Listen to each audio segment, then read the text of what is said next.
안녕하세요. 연극하는 선생님 마스크유입니다.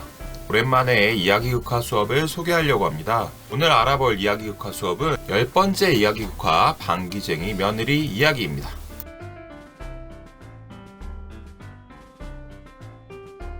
먼저 방귀쟁이 며느리 이야기의 줄거리입니다. 옛날 어느 마을에 미모가 뛰어난 여인이 살고 있었는데 여인은 큰 고민 한 가지를 갖고 있었습니다. 그 고민은 방귀를 한 번 뀌면 주변이 난장판이 된다는 것이었습니다. 그 여인은 이웃집에 사는 멋진 남자와 결혼을 하게 되었는데요. 시집을 간 여인은 시댁 식구들이 피해를 입을까 걱정하며 방귀를 참았는데 날이 갈수록 여인의 얼굴이 누렇게 변해갔습니다. 얼마 후 여인은 시름시름 앓기 시작하였습니다. 이 모습을 본 할아버지와 할머니는 며느리가 큰 병에 걸린 줄 알고 걱정하면서 어디가 아픈지 물었고 여인은 방귀를 못 뀌어서 아픈 것이라고 말했습니다. 할아버지와 할머니는 아무 걱정하지 말고 마음껏 방귀를 뀌라고 말했습니다. 이 말을 들은 며느리는 가족들에게 집안 물건을 꼭 붙잡고 있으라고 한 후 그동안 참아왔던 방귀를 크게 뿡 뀌었습니다. 그러자 온 집안의 물건이 날아다니고 할아버지와 할머니도 이리저리 굴러다니면서 집안이 그야말로 난장판이 되었습니다. 이날 이후 할아버지의 고민은 깊어져 갔는데요. 이후의 이야기는 프로그램을 통해 알아보겠습니다. 방귀쟁이 며느리 이야기극화의 학습 목표는 다음의 두 가지입니다. 첫째, 단점을 장점으로 바꾸는 방안을 제시하고 생각을 교환하며 토의할 수 있다. 둘째, 다양한 연극 활동을 통해 재미를 느끼며 작품을 감상할 수 있다. 늘 그렇듯 이야기극화는 다양한 성취 기준을 담고 있기 때문에 학습 목표도 수업하는 사람에 따라 얼마든지 변형될 수 있습니다. 이 프로그램의 대상은 초등학교 3, 4학년에 맞춰져 있고 시간은 80분, 2차 시 분량입니다. 방귀쟁이 며느리 이야기극화는 총 7개의 활동으로 진행됩니다. 수업을 연속해서 하지 않아도 되고 40분씩 2번 끊어서 진행해도 됩니다. 프로그램의 활동 순서는 다음과 같습니다. 각각의 활동들은 뒤에서 자세히 살펴보겠습니다. 다음은 이번 이야기극화에 필요한 준비물입니다. 이 방귀쟁이 며느리 이야기극화에는 준비물이 좀 많이 필요합니다. 선택사항인 준비물은 없어도 되는 것이니 참고만 해주시면 되겠습니다. 먼저 동기유발 활동에서 몸에서 나는 다양한 소리 음원 파일이 필요합니다. 그리고 두 번째 활동인 해설이 있는 팬터마임에서 3가지 크기의 방귀 소리가 나오는데요. 그 음원 파일이 필요합니다. 2가지의 음원 파일 모두 영상의 더보기란에 첨부해 놓았습니다. 또 교사가 며느리의 방귀로 고민인 할아버지로 말할 때 필요한 정자간이 필요합니다. 활동 1에서 교사가 할아버지 역할을 맡지 않고 편지로 읽어줄 경우에는 편지글로 대체할 수 있습니다. 활동 2에서 학생은 며느리의 방귀 이력을 체험하게 되는데 이때 읽어줄 해설이 있는 팬터마임 글도 필요합니다. 이어서 활동 3에서 다시 교사가 정자간을 써서 할아버지 역할을 맡는데 이 활동을 편지로 대체할 경우 편지 활동지가 필요합니다. 활동 5에서는 복방기 며느리의 이야기 글이 필요한데 이 글을 학생들이 모둠별로 나누어서 표현할 것입니다. 활동 4에서 며느리의 방귀를 장면으로 표현할 때 색깔 천을 이용하면 시각적으로 더 좋습니다. 활동 4에서 며느리의 방귀를 활용하는 장면을 만들 때 방귀쟁이 며느리 가면을 이용하면 학생들이 더 적극적으로 표현할 수 있습니다. 마지막으로 마무리 활동에서 사용할 단점 세탁기 활동지가 필요합니다. 활동지 역시 영상의 더보기란에 올려놓았으니 다운받아서 사용하시면 되겠습니다. 먼저 도입 활동입니다. 몸에서 나는 다양한 소리를 들려주고 학생들은 이 소리가 어떤 소리인지 알아맞혀 봅니다. 이번 이야기극화의 소재가 방귀이다 보니까 동기유발 활동으로 이런 몸에서 나는 소리를 맞춰보는 활동을 넣었는데 여러분들도 한번 알아맞혀 보면서 활동을 시작해 보겠습니다. 자, 문제 갑니다.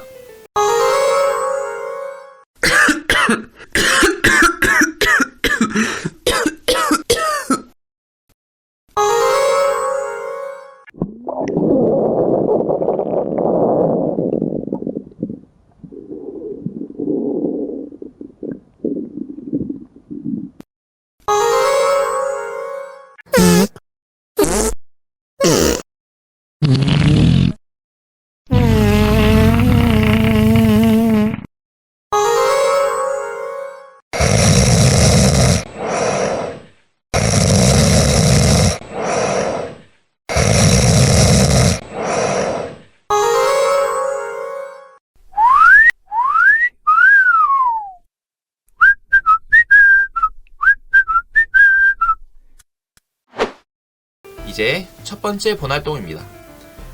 고민이 있는 할아버지가 교실에 왔다고 합니다. 이 할아버지의 고민을 한번 들어보겠습니다. 이 활동은 교사가 역할내 교사로 직접 정자간을 쓰고 할아버지 역할을 맡는 것이 좋지만, 만약 상황이 여의치 않다면 할아버지에게 편지가 왔다고 말하고 학생들 앞에서 편지를 읽어주는 것으로 대체할 수도 있습니다. 오늘 우리가 알아볼 이야기에서는 이런 우리 몸에서 나는 소리와 관련된 것 때문에 힘든 나날을 보내고 있는 분이 한 명 계세요. 할아버지가 이 며느리에 대해서 아주 심각한 고민이 있다고 하는데, 일단 무슨 고민이 있는지 우리가 한번 들어볼게요. 자, 하나 둘 셋 하면은 연구 속으로 들어가 볼 거예요. 자, 아까 아니까 하나 둘 셋.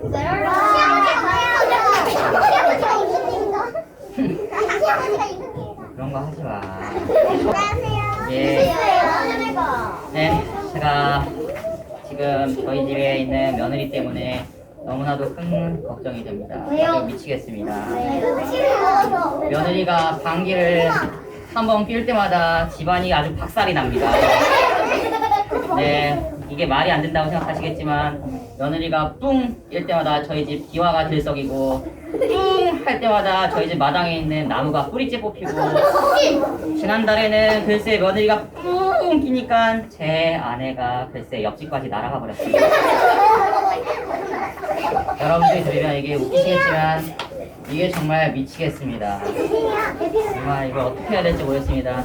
여러분들 혹시 저희 집 이 고민을 해결할 수 있는 방법이 없을지 좀 부탁드리겠습니다. 자, 셋, 둘, 하나.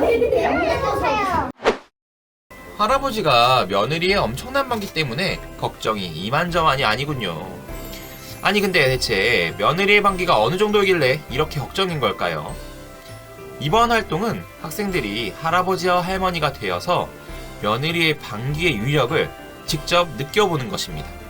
선생님이 들려주는 해설에 맞춰 어울리는 동작과 대사로 표현을 하는 것인데요. 활동 중간에 며느리의 방귀 소리가 3번 나오게 됩니다. 이 소리는 영상의 더보기란에 올려놓았으니 활용하시면 되겠습니다. 그럼 영상으로 활동 한번 보겠습니다. 선생님이 들려주는 글에 맞게끔 몸으로 표현해보는 활동을 해볼 건데요. 자, 이 공간은 할아버지의 그 집이에요. 아까 오늘은 할머니랑 할아버지 둘이서만 있다고 생각하시면 돼요.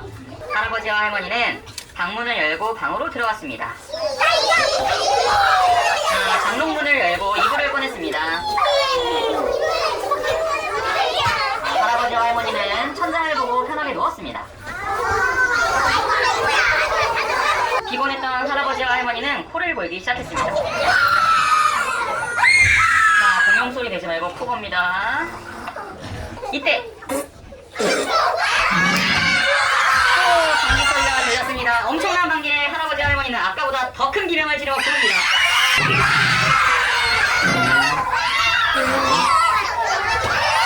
자, 할아버지 할머니는 천천히 몸을 일으켰습니다. 할아버지 할머니는 서로를 부축하며 걸었습니다. 할아버지 할머니는 이렇게 기절하고 말았습니다. 며느리의 방귀력이 생각보다 엄청나네요. 이 정도라면 할아버지가 걱정하는 게 당연하겠는데요. 3번째 활동은 아까 걱정이 많았던 할아버지를 다시 한번 만나보는 것입니다. 할아버지가 진짜로 원하는 점이 무엇인지 한번 들어볼 텐데요. 역시나 이 활동은 교사가 직접 정자간을 쓰고 할아버지 역할을 맡으면 좋지만, 상황이 여의치 않다면 할아버지에게 편지가 왔다고 말하고 편지를 읽어주는 것으로 대체할 수도 있습니다. 며느리의 방귀를 한번 찾아봤는데, 실제로 이런 방귀라면은 할아버지가 아까 걱정했던 거 이해가 되나요? 네! 있을 것 같아요. 진짜로 이 정도 위력의 방귀라면 여러분이 할아버지라면 어떨 것 같아요?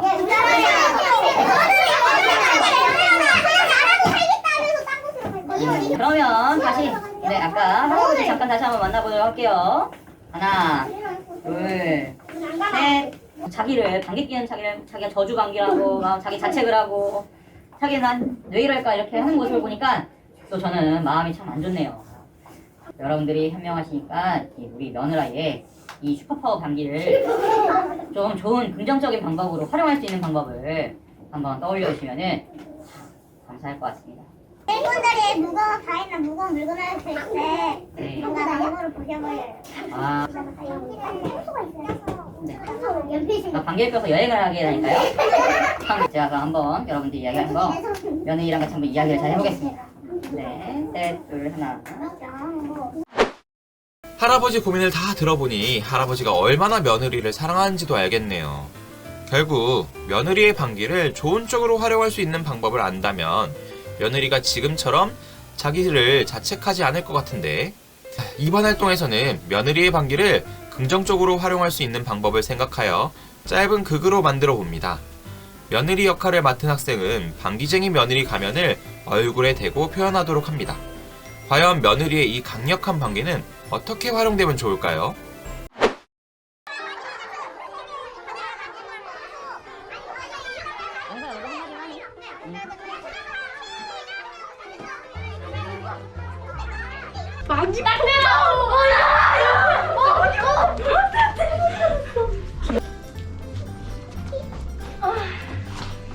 뭐야 너희들?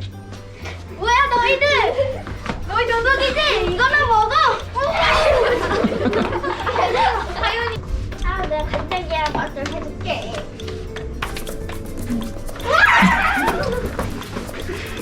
아 잠깐만 이게 어떻게 하면 좋아? 세계 여행 한번 해보실라고? 좀 실험 좀 해보려. 어이 청년, 한번 세계 여행 해보고 싶지 않으려? 여기 한번 타보시게. 제가 세계 여행 해드릴게요. 여러분들이 생각한 것처럼 며느리의 방귀를 활용할 좋은 방안을 할아버지에게 드렸지만 할아버지는 우선 이 풍비박산이 난 집을 고쳐야 했습니다. 그래서 집을 고치는 동안 어쩔 수 없이 며느리를 친정으로 돌려보내기로 했습니다. 5번째 활동은 할아버지가 며느리를 친정으로 돌려보내면서 생긴 일을 만들어 보겠습니다. 이 이후의 이야기가 적힌 종이를 모든 별로 나누어 주는데 모든 별로 그 이야기 내용을 정지장면으로 만들어서 한번 발표해 보겠습니다. 학생들은 선생님이 이야기의 순서대로 글을 읽어주면 그 부분을 장면으로 만든 모둠이 앞으로 나와 장면으로 보여줍니다. 선생님은 6개의 문장을 읽어주고 학생들은 차례대로 나와서 6개의 장면을 보여주겠죠. 다른 친구들은 선생님이 읽는 문장을 친구들이 어떻게 표현했는지 살펴보면서 내용을 파악하게 됩니다. 이제 마무리 활동입니다. 여기 단점을 깨끗하게 세탁해주는 곳이 있습니다. 세탁기에는 단점이라고 생각되는 것이 적혀 있고요. 모둠원들과 의논하여 며느리의 방귀를 긍정적으로 활용한 것처럼 단점을 긍정적으로 활용할 수 있는 방안을 적어보도록 합시다. 다 적은 후에는 오늘의 이야기에서 느낀 점을 떠올려 보겠습니다.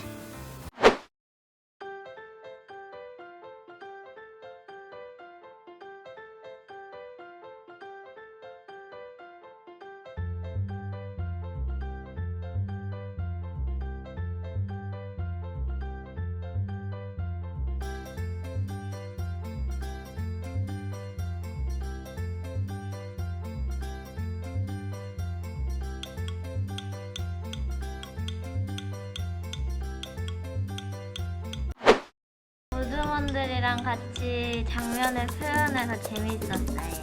새로운 이야기를 알아서 재밌었어요. 며느리의 방귀가 인상 깊었어요. 이야기의 인물을 표현할 수 있어서 재밌었어요. 단점을 장점으로 바꿀 수 있는 방법을 알았어요. 단점도 장점이 될 수 있다는 걸 알았어요. 방귀쟁이 며느리의 방귀가 귀아리까지 날려서 대단했어요. 단점이 다른 곳으로 간다면 장점이 될 수 있다는 걸 깨달았어요.